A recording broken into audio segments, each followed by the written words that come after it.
have proclaimed martial law in accordance with the powers vested in the President by the Constitution of the Philippines. Noong Setyembre 21, 1972, sa pamamagitan ng proklamasyon 1081, nilagay ni Marcos ang buong bansa sa batas militar o mas kilala sa tawag na martial law dahil daw ito sa lumalaganap na kaguluhan sa bansa. Sa ilalim nito, pinasara ang lahat ng mga institusyon ng media at ang ilan naman ay kinuha ng gobyerno. Marami din sa mga kritiko ni Marcos ang pinahuli. Ang isa sa mga pinakilala sa kanila ay si Benigno Aquino Jr. o mas kilala sa pangalang Ninoy, na isa senador sa oposisyon. At ang isa sa itinuturing na pinakamainit na kritiko ni Marcos. Walang takot niyang isiniwalat ang mga katiwalian sa pamahalaan. Matatas din ang kanyang dila patungkol sa usaping pampolitika.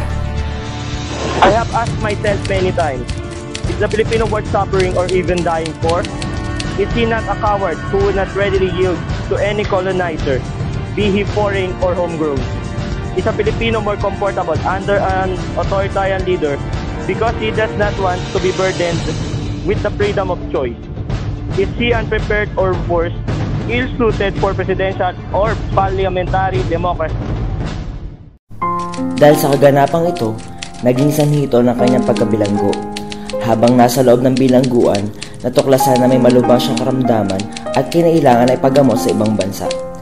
Pinayagan naman ito ni Marcos at noong taong 1981, lumuwas ng Estados Unidos si Ninoy upang doon mapagamot dahil na rin sa kalusugan at para sa kanyang seguridad.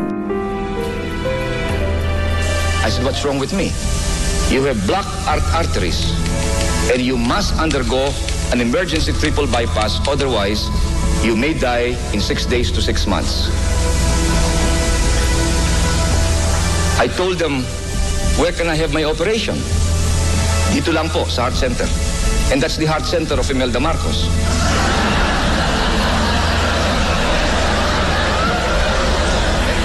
I said, if they cannot operate on me in America, please bring me to my cell.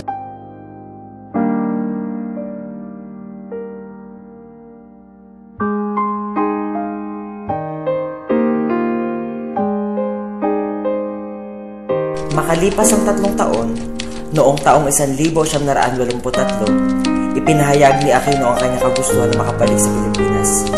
Dahil nabalitaan niyang may malubhang karamdaman si Marcos at nagpapakasakaling maituloy niya ang naudlot na laban para sa mga Pilipino.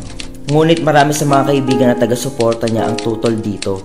Maugong din ang usapan tungkol sa pagpatay kay Ninoy, pagtapak nito sa Pilipinas. Hindi pa rin ito nakaapekto sa desisyon niyang pag-uwi sa bansa. At dito na nga nabuo ang mga katagang The Filipino is worth dying for.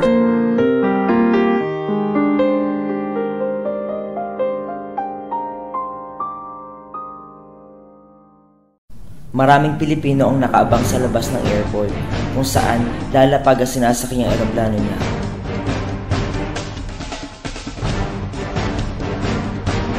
Nagsulputan din ang mga media galing sa iba't ibang nasyon upang saksihan ang kanyang pag-uwi.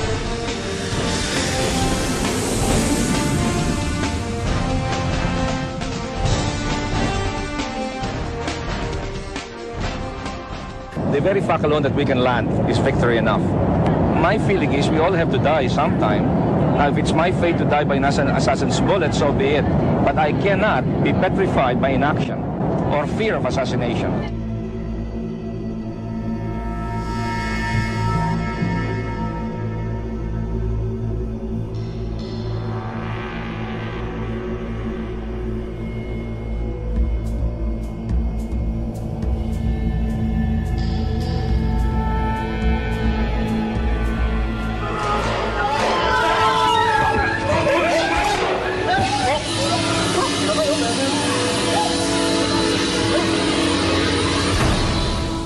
You have to be very ready with your hand camera because this action can become very fast.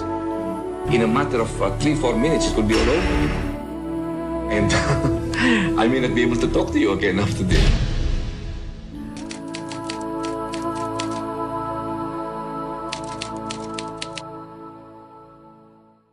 hanggang sa di inaasahang pangyayari, nabaril at napatay si Ninoy noong Agosto 21, 1983 habang siya ay pababa sa isang eroplano sa Manila International Airport.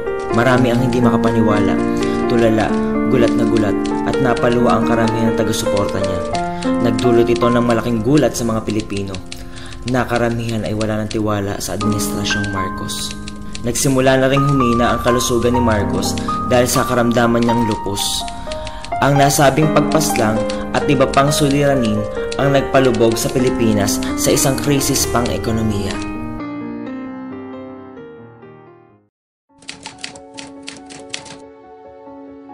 Dahil sa patuloy na pagdududa ng mga Pilipino sa kakayahan ng pamahalaan, minabuting magmungkahi ng Amerika kay Marcos ng pagsasagawa ng daliang halalan o tinatawag na snap election.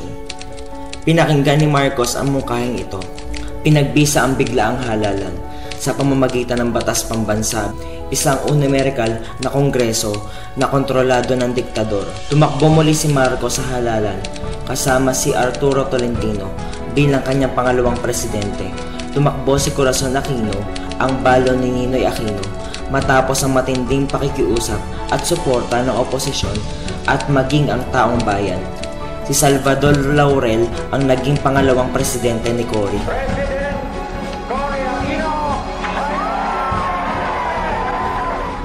Naganap ang halalan noong Pebrero 7, 1986. Ang eleksyon na ito ay isa sa pinaka-kontrobersyal na kasaysayan ng bansa na may maraming balita at malawakang dayaan na naganap. Dineklara ng COMELEC na si Marcos ang nagwagi sa nasabing halalan.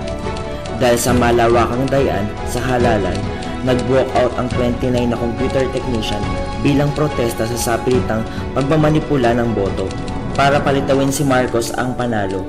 Nanawagan si Cory ng malawakang boycott sa mga produktong pagmamay-ari ni Marcos. Dahil dito, lalo pang bumagsak ang ekonomiya ng Pilipinas.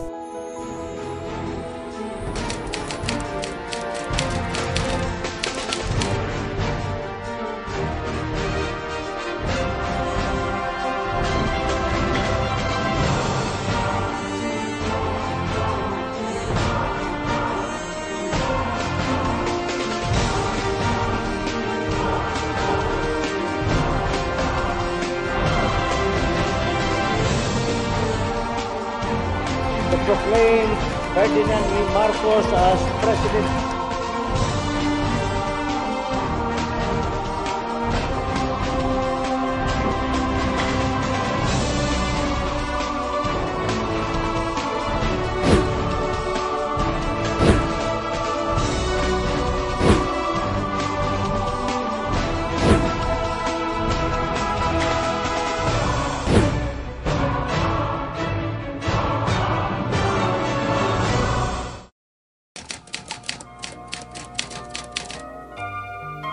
Dahil na rin sa mga balita ng malawakang pandaraya sa eleksyon, nagbalak ang ilan sa mga sundalo sa pamumuno na noon ay kalihim ng pambansang depensa. Si Juan Ponce Enrile na pabagsakin ang pamahalaang Marcos. Humingi ng tulong si Enrile kay Lieutenant General Fidel Ramos. Pumayag si Ramos na magbitiw sa kanyang pwesto at sinuportahan ng mga rebeldeng sundalo. Kinausap din ni Enrile ang Arsobispo Katoliko ng Maynila na si Jaime Cardinal Sin para sa suporta. I am indeed concerned about the situation of Minister Enrile and General Ramos. I am calling our people to support our two good friends at the camp.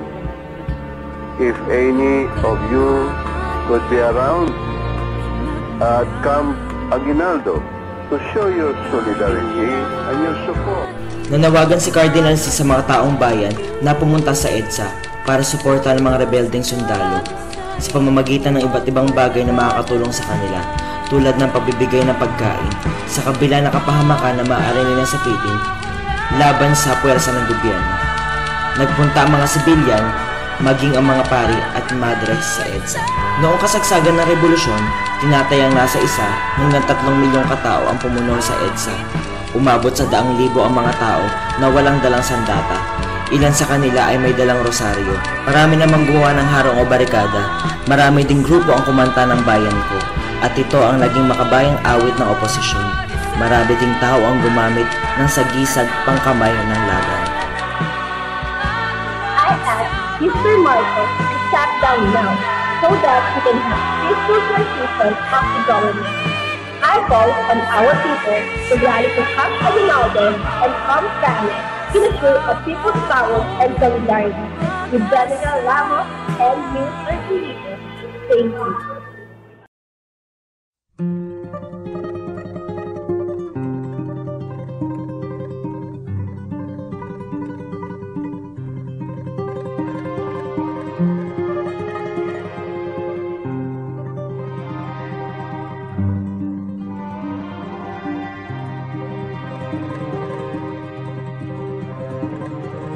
Ang bayan kong Pilipinas, lupain ng ginto't bulaklak, pag-ibig na sa kanyang pala, nag-alay ng ganda't dilag.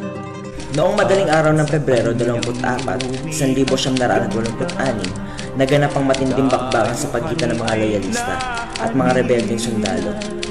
Mabilis na tinaboy ng mga Marines ang mga demonstrador. Kinabukasan, nagkaroon ulit ng sagupaan at mayroong mga sniper na bumaril sa rebeldeng sundalo. Patuloy pa rin sa mga pagsugod ang mga rebelde.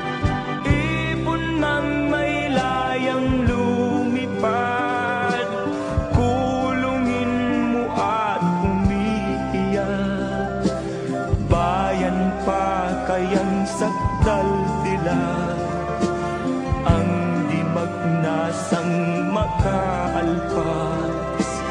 Pilipinas kong minumutya, bugad ng luha at dalita, aking adhika, makita kang sakdal laya. Noong madaling araw ng Pebrero 24, 1986, naganap ang matinding bakbakan sa pagitan ng mga loyalista at mga rebeldeng sundalo. Mabilis na tinaboy ng mga Marines ang mga demonstrador. Kinabukasan, nagkaroon ulit ng sagupaan at mayroong mga sniper na bumaril sa rebeldeng sundalo. Patuloy pa rin sa mga pagsugod ang mga rebelde.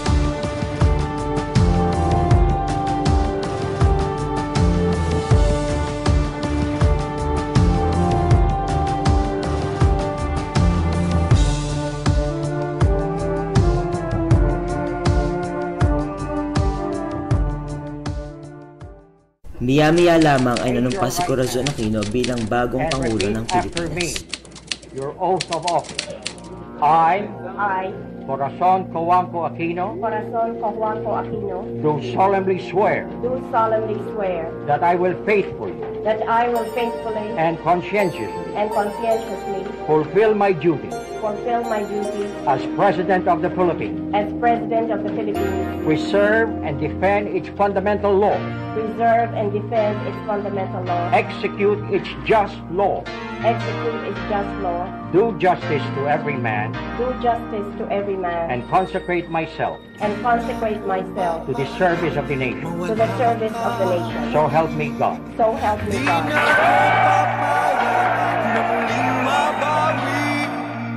Samantala, nanumpa naman si Marcos sa Malacanang na andoon ang ilan sa kanyang mga taga-suporta. Ang panunumpa ay ginawa ni Marcos sa balkonahe ng Malacanang. Pagkatapos ng panunumpa ay umalis ang mag-asawa sa labas ng palasyo. Kinausap ni Marcos si Enrile para sa kanyang ligtas na paglisan kasama ang kanyang pamilya bago tuluyang lumipad patungong Juan. Count us anymore. We are no longer afraid to die because enough is enough, Mr. President. I think you know that your time is up.